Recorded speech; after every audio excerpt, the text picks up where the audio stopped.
na sa Malate, alas 7 ng gabi. Nakilala ko tuloy itong magandang babae na nakabibighani sa aking mga mata. Ang di ko lang alam ay manloloko lang pala. Bumanat sa akin ng bil mo ko niyan, bil mo ko noon. Nagtuturo na siya, hindi pa kami on, upang di mahalata. Siya ay nagpayabang, dibmemene siya, tua daw siya sa alabang. Ako ay umakbay, mahigpit na mahigpit, naglalaway sa palda niyang hapit na hapit. Nang ako'y makalinga, di ko siya matagpuan. Ubus ang aking money, di ko pa nahalikan. When the night has come, at pinatay ang ilaw, madalas lumalabas Banyo Queen. Alright, second verse. Sa Cafe Adriatico ako ay naya, inom daw kami ang siya ang taya. Kaya't kaming dalaway uminom ng beer. Inangat niya ang mug at ang sabi niya sa akin, cheers.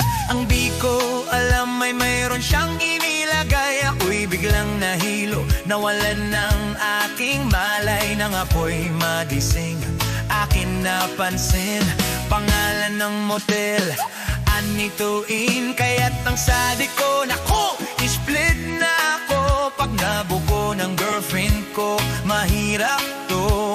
Wala sa isip ko ang kanyang baywang. Nang nakita ko siya, naka-underwear lang. When the night has come, pinatay ang ilaw. Madalas lumalabas Banyo Queen.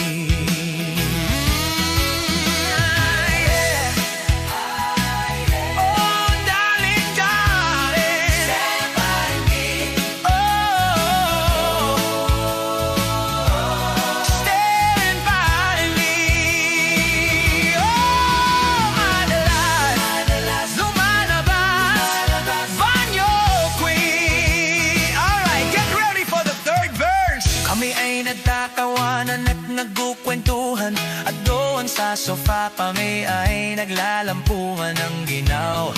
Para apong nasa rupong, ipinatay na ang ilaw, then binuksan ng VCD. Doon sa kanyang kama kami ay nahiga. Ako ay nagulat at apoy na bigla, apoy nanginginig.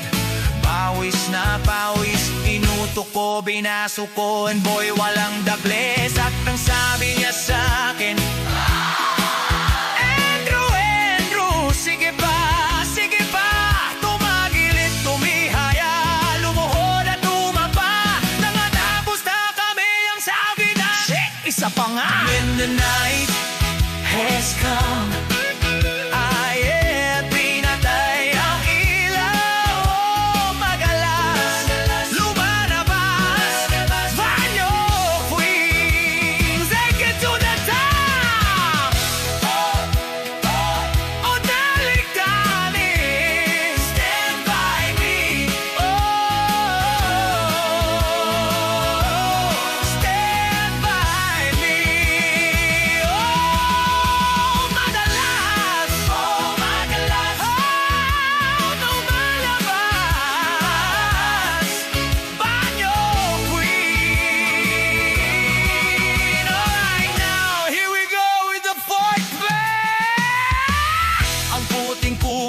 pilit hinahabulot, likod ko'y namumula sa aalmon. Noon siya'y umuumol at umuumos, siya'y inip na inip sa aking haplos. Pinagbigyan ko siya sa kanyang hiling, ang gusto niya yung ganito, yung gumigil